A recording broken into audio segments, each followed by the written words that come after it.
in large measure, this is just going to be a reiteration of some writing I was doing on Facebook, so if you're interested and want a more coherent summarization of what I'm talking about, and you're connected to me on Facebook, it would be a place to read it. This is in relationship to technology and our definition thereof.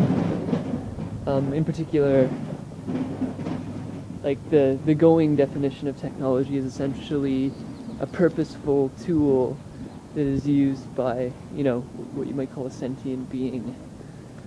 In other words, you have to be a sentient being to use some tool purposefully, and therefore that becomes a technology.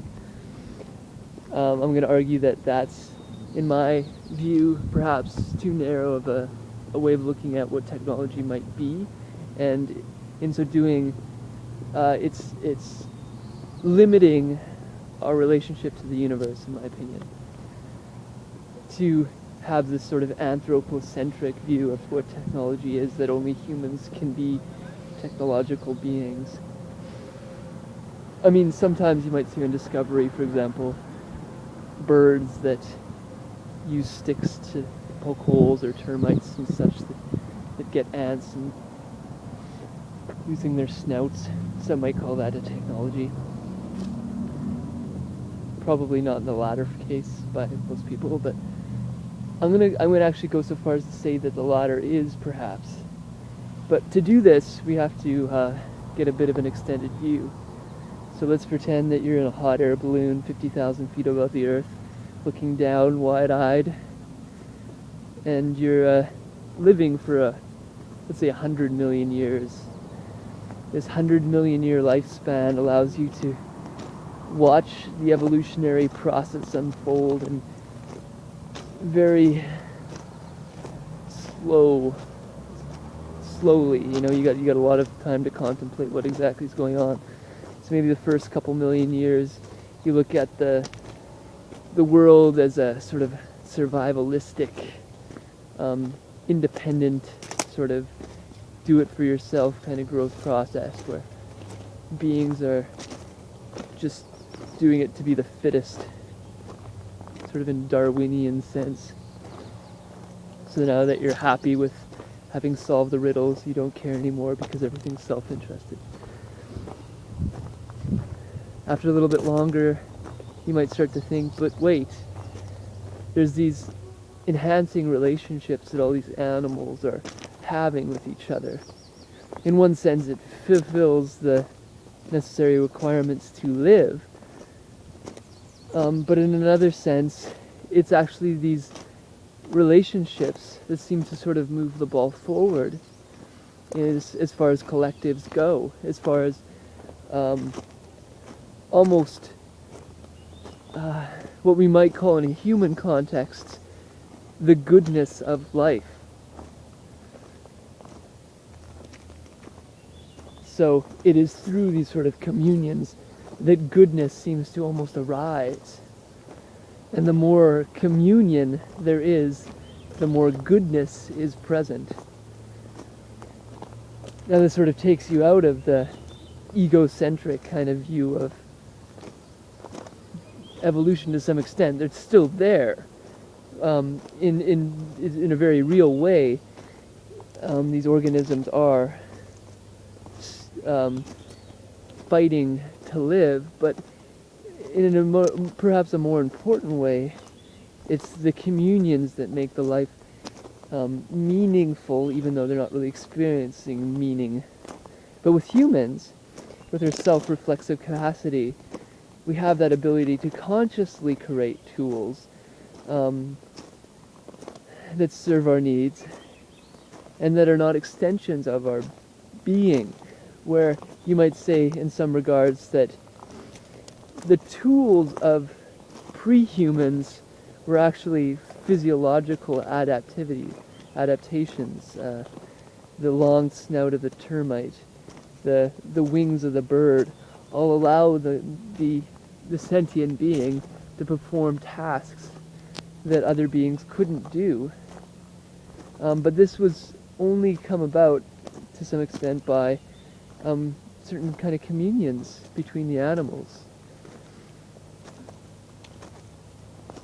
But with humans, with our creative capacities to reflect on what it means to be human, and what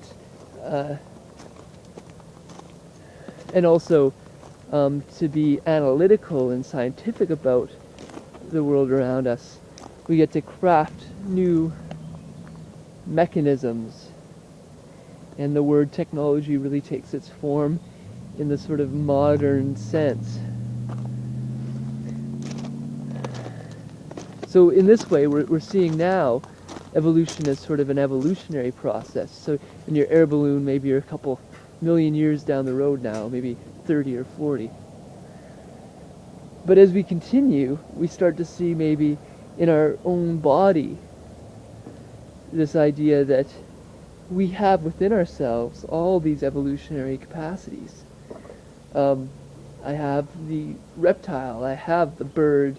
Intelligence is sort of interwoven within my being, moment to moment. I'm expressing some of those intelligences through me in a complex matrix. They're all sort of integrated, but I am sort of arising out of all these different intelligences that so I'm standing on the evolutionary shoulders of being giants that were before me. So we have this now ever-growing picture of what it means to be, but simultaneously what technology might mean in this new, more adaptive sense, where will and determination start to bleed together. Now the fuzziness is really kind of coming clear, however paradoxical that is, between the relationship of what I'm determined to do and how much will I actually have in the world. No longer is it the simplistic definition of freedom and determinism of all beings. It's much more cloudy now. And so in this way,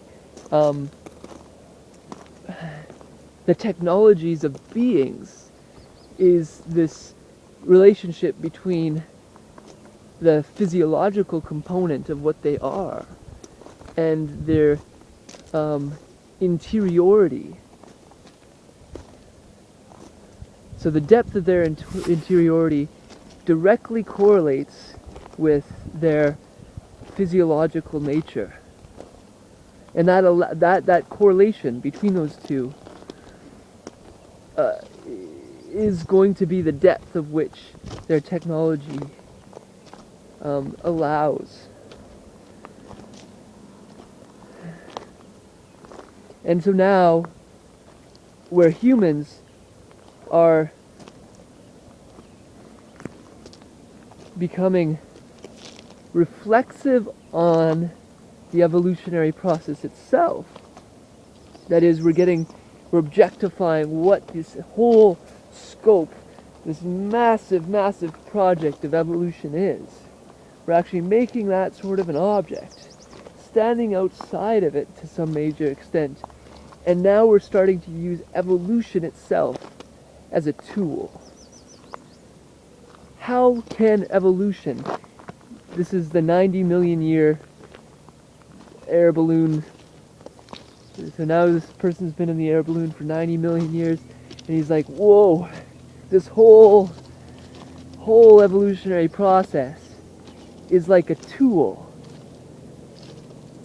It was moving forward the ball of interiority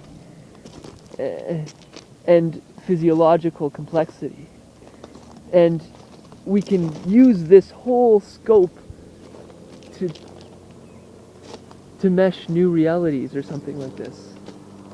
So that's where I end, and the next beings begin of some kind. Yeah.